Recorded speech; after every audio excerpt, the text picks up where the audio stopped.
सभी को मेरा नमस्कार। जैसे कि आपको विदित है, पिछली क्लास में हमने वसा में घुलनशील विटामिनों का अध्ययन किया था और वसा में घुलनशील vitamin A, vitamin D, vitamin E और विटामिन के, इनके बारे में अपने स्टडी कर चुके हैं। उनसे होने वाले रोग अपने अध्ययन कर चुके हैं, उनका रासायनिक नाम याद कर चुके हैं अपने और उनका प्राप्ति स्रोत को अपने देख चुके हैं। आज अपने अध्ययन करेंगे जल में घुलनशील विटामिन। और कल मैंने आपको बताया था जल में घुलनशील कौन कौन से विटामिन है। तो जल में दो विटामिन घुलनशील है, एक तो विटामिन बी और एक विटामिन सी।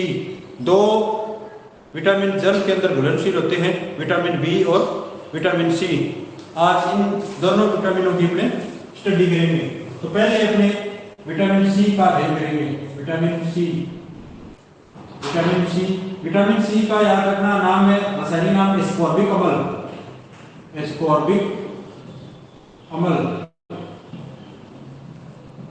प्रश्न आता है बहुत बार कि विटामिन सी का रासायनिक नाम क्या है। तो विटामिन सी का रासायनिक नाम एस्कॉर्बिक अम्ल है। एस्कॉर्बिक अम्ल के नाम से इसको जाना जाता है। और ये विटामिन होता है वो जल में घुलनशील पहला विटामिन है, विटामिन सी। इसका रासायनिक नाम एस्कॉर्बिक अम्ल है। अब विटामिन सी के अपने कार्य देखें, क्या काम करता है ये शरीर के अंदर। विटामिन सी के कार्य, वैसे तो विटामिन सी के बहुत सारे कार्य है, परंतु मुख्य रूप से विटामिन सी है वो अपने शरीर के अंदर जो तंतु होते हैं शरीर के अंदर, अपने जो मांसपेशियों के अंदर कोलेजन तंतु होते हैं, उन कोलेजन तंतुओं के निर्माण के अंदर काम करता है ये। तो कोलेजन तंतुओं के निर्माण में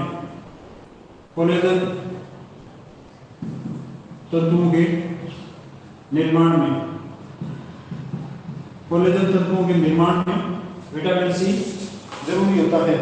इसके अलावा अन्य कार्य में देखें तो ये जो लोह तत्व होता है, फॉलिक अम्ल या लोह तत्व है, आयरन के अवशोषण में सहायक है ये।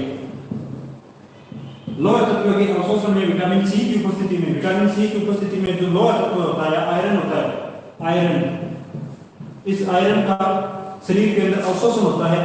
विटामिन सी की उपस्थिति में लोह तत्व का अवशोषण विटामिन सी की उपस्थिति में होता है। इसके अलावा विटामिन कोएंजाइम के रूप में विटामिन सी है वो कोएंजाइम के रूप में काम करता है। मतलब कोएंजाइम ऐसे एंजाइम जो किसी के साथ में जुड़ते हैं, तो विटामिन कोएंजाइम के रूप में शरीर के अंदर कई सारी उपापचयी क्रियाओं को प्रभावित करने का काम करता है। इसके अलावा विटामिन सी है वो अस्थि निर्माण में भी महत्वपूर्ण भूमिका निभाता है। अस्थि निर्माण में हड्डियों के निर्माण में या हड्डियों को बनाने वाला अस्थि निर्माण में सहायक है विटामिन सी। अस्थि निर्माण में सहायता करता है, अस्थि निर्माण में सहायक होता है। इसके अलावा विटामिन सी है वो शरीर के अंदर रक्त वाहिनियों को स्वस्थ रखता है। तो ब्लड वेसल्स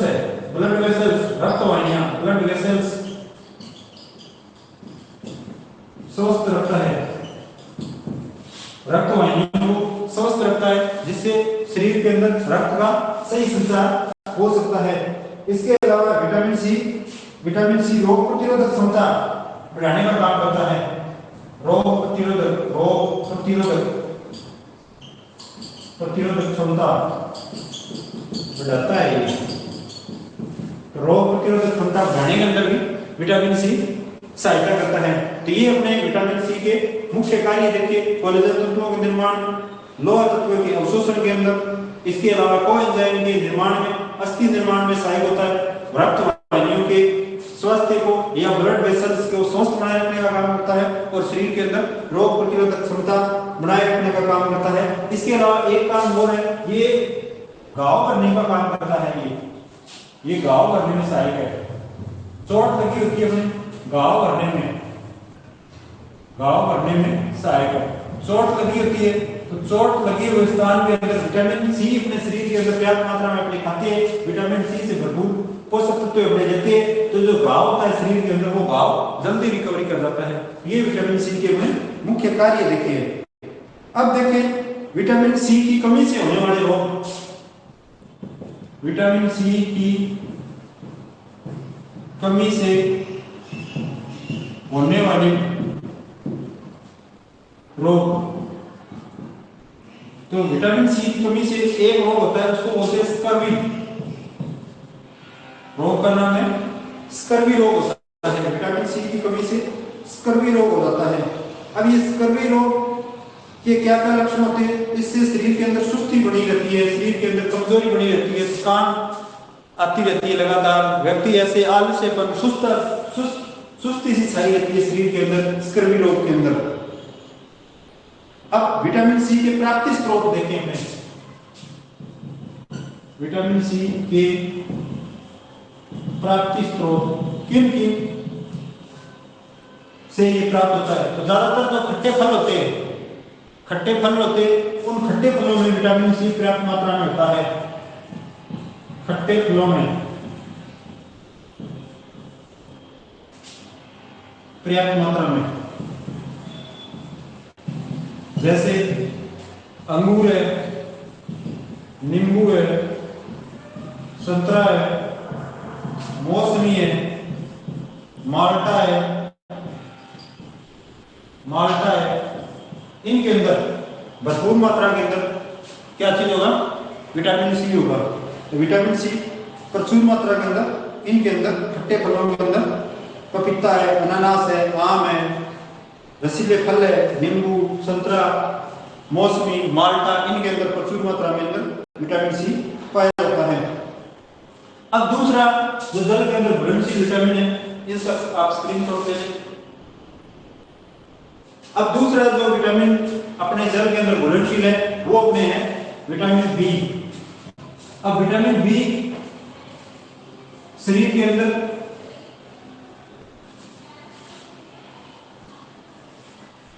विटामिन बी कई रूपों के अंदर पाया जाता है। Vitamin B1, B2, B3, B4, B5 और B12 इन रूपों के अंदर, कई रूपों के अंदर पाया जाता है। इसलिए विटामिन बी को अपने बी कॉम्प्लेक्स बोलते हैं। ये कई सारे समूह रूप में पाया जाता है, 1, 2, 3, 4, 5 और विटामिन B12 इस रूप के अंदर ये विटामिन पाया जाता है। अब सर्वप्रथम अपने विटामिन B1 का अध्ययन करेंगे। विटामिन B1 इसको सामान्य भाषा में रासायनिक नाम बोलते हैं अपने थायमीन। सामान्य नाम, रासायनिक नाम इसका है थायमीन। विटामिन B1 को थायमीन नाम से अपने जानते हैं। तो विटामिन B1 का रासायनिक नाम पूछे, थायमीन नाम से जानते हैं। थायमीन के नाम से जाना जाता है। ये थायमीन होता है वो जल के अंदर घुलनशील होता है। अब थायमीन की कमी से, अब एक तो इनके आप रासायनिक नाम याद रखना, विटामिन B1 का रासायनिक नाम और विटामिन B1 की कमी से कौन सा रोग होता है? तो विटामिन बी की कमी से बेरी हो जाता है। कमी से होने वाला रोग। तो विटामिन B1 की कमी से होने वाला रोग है बेरी। ये बेरी रोग होता है।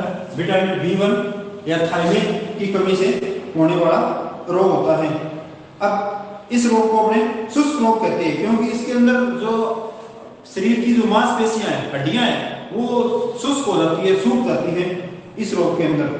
तो इसके अंदर शरीर सुन्न हो जाता है, चलने फिरने के अंदर दिक्कत आती है। तो ये अपने बेरी रोग थायमीन की कमी से शरीर के अंदर होता है। दूसरा विटामिन B2। अब इसका रासायनिक नाम है राइबोफ्लेविन।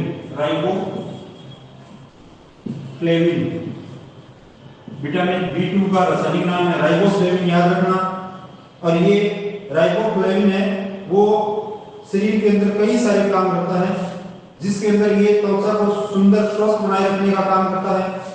इसके अलावा ये आंखों की रोशनी के लिए, शारीरिक वृद्धि के लिए, शरीर के पोषण के लिए, इसके अलावा ये शरीर के अंदर कार्बोहाइड्रेट, वसा आदि के उपापचय के अंदर भी सहायता करता है। अब राइबोफ्लेविन की कमी से या राइबोफ्लेविन की कमी से अपने जो कौन कौन से प्रभाव है वो अपने देखेंगे। तो राइबोफ्लेविन की कमी से शरीर की अपने एक तो पुरुषों के अंदर प्रजनन क्षमता के अंदर क्षीण आ जाती है और पाचन शक्ति कमजोर होती है। हालांकि वैसे कोई स्पेशल रोग इसके अंदर नहीं है, परंतु प्राप्ति स्रोत आप याद रखना, प्राप्ति स्रोत किन से प्राप्ति होता है राइबोफ्लेविन, प्राप्ति स्रोत किन किन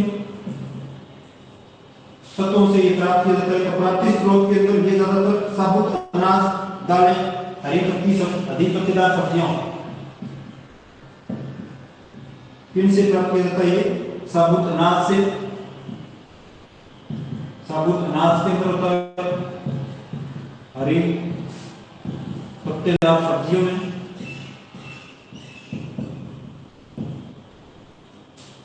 मांस, दूध, अंडा, मांस, दूध, अंडा आदि में भरपूर मात्रा के अंदर क्या चीज होता है राइबोफ्लेविन होता है। तीसरा है vitamin B3, vitamin B3 niacin नाम से जाना जाता है इसको। विटामिन बी3 रासायनिक नाम नियासिन, रासायनिक नाम जरूर याद रखना विटामिन का। तो विटामिन बी3 को नियासिन के नाम से जाना जाता है अपने। अब ये नियासिन है, इस नियासिन के अंदर जो इस विटामिन की कमी से अपने जो शरीर के अंदर है ना, वो हाथ पैरों की या हाथों के ऊपर की जो त्वचा होती है वो भुरभुरी हो जाती है, भुरभुरी हो जाती है और त्वचा के ऊपर फफोले जैसी संरचना बन जाती है। इसका मतलब ये शरीर के अंदर जो पर्याप्त मात्रा के अंदर जो त्वचा है, त्वचा के ऊपर जो एपिथेलियम ऊतक होती है वो सही ऊपर कार्य नहीं करती है। शरीर के अंदर जो नाड़ी संस्थान है उनके अंदर पर्याप्त मात्रा के अंदर ब्लड की सप्लाई प्रॉपर नहीं हो पाती है, इसके कारण ये नियासिन की कमी हो जाती है। और नियासिन की कमी के प्रभाव के अंदर अपने जो हाथों की और पैरों की त्वचा होती है वो फफोलेदार हो जाती है। इसके अलावा अपने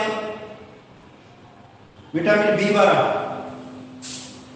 सबसे महत्वपूर्ण है, विटामिन बी12 इसको अपने साइबोकोबाल्मिन के नाम से जाना जाता है, रासायनिक नाम, रासायनिक नाम इसका याद रखना आप,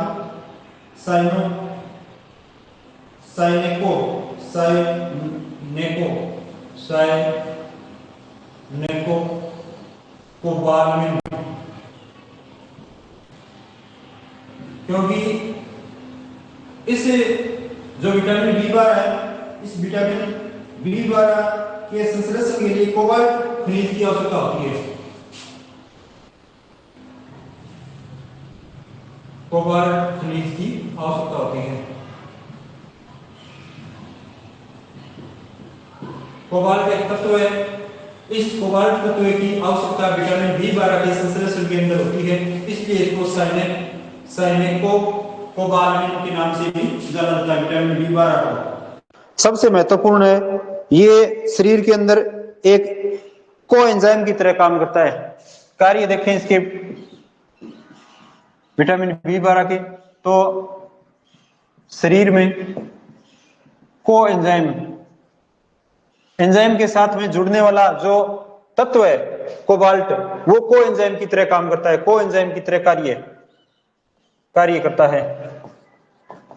इसके अलावा और क्या काम करता है ये, तो आरबीसी की परिपक्वता के लिए आवश्यक होता है। ये शरीर के अंदर अपनी लाल और रुधिर कणिकाएं होती है, रेड ब्लड कॉर्पल्स, आरबीसी के परिपक्वन में सहायक है। लाल और रुधिर कणिकाओं के परिपक्वन के निर्माण में सहायक है विटामिन बी12 साइनोकोबाल्मिन। इसके अलावा ये विटामिन बी12 भूख को बढ़ाता है और यकृत के अंदर वसा को संग्रहित होने से बचाता है। तो भूख बढ़ाने का काम करता है, भूख बढ़ाता है। और जो शरीर के अंदर अपने चिकनाई युक्त पदार्थ रहते हैं ना, वसा वगैरह चिकना पदार्थ, उनको यकृत के अंदर, लिवर के अंदर स्टोरेज होने से रोकने का काम करता है। तो वसा को यकृत लीवर में संग्रह होने से रोकता है, संग्रह होने से रोकता है। अतिरिक्त वसा है वो लीवर के अंदर डिपॉजिट होने से रोकने का काम विटामिन B12 साइनोकोबालामिन करता है।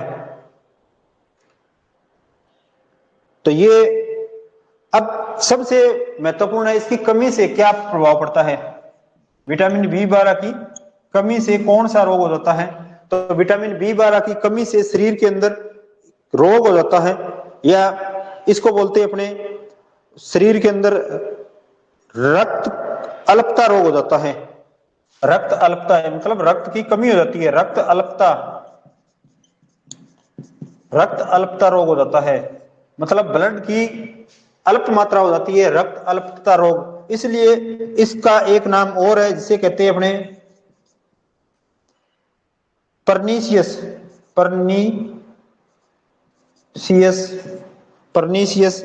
रक्त अल्पता, पर्नीशियस रक्त अल्पता, पर्नीशियस रक्त अल्पता। पर्नीशियस रक्त अल्पता प्रश्न आए कि पर्नीशियस रक्त अल्पता कौन से विटामिन की कमी से होती है। तो विटामिन B12 की कमी से पर्नीशियस रक्त अल्पता हो जाती है। पर्नीशियस रक्त अल्पता मतलब कोबाल्ट तत्व की शरीर के अंदर कमी हो गई है, और कोबाल्ट तत्व शरीर के अंदर RBC के परिपक्व में सहायता करता है। इसलिए शरीर के अंदर रक्त की क्या हो गई है, कमी हो गई है। इस कमी के कारण क्या क्या लक्षण दिखाई देती है। मुंह के अंदर छाले हो जाते हैं, मुंह के अंदर छाले हो जाते हैं, छाले बन जाते हैं। अमाशय की कोशिकाओं के अंदर ये छाले नष्ट होने लगते हैं। अस्थि मज्जा के बाहरी स्वरूप के अंदर परिपक्व आ जाता है। RBC की संख्या कम हो जाती है, हीमोग्लोबिन की संख्या कम हो जाती है शरीर के अंदर, त्वचा पीली पड़ जाती है। अब ये स्रोत देखें, इसका प्राप्ति स्रोत ये कहां से प्राप्त किया जाता है विटामिन B12। तो इसकी प्राप्ति स्रोत के अंदर ये केवल प्राणी भोज्य पदार्थों के अंदर ही पाया जाता है। प्राणी भोज्य पदार्थों से प्राप्त होता है।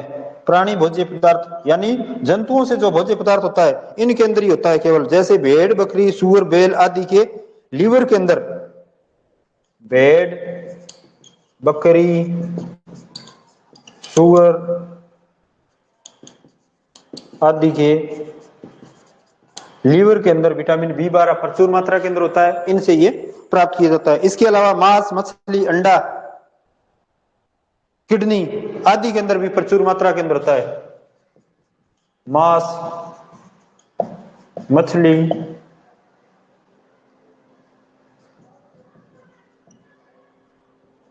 किडनी आदि में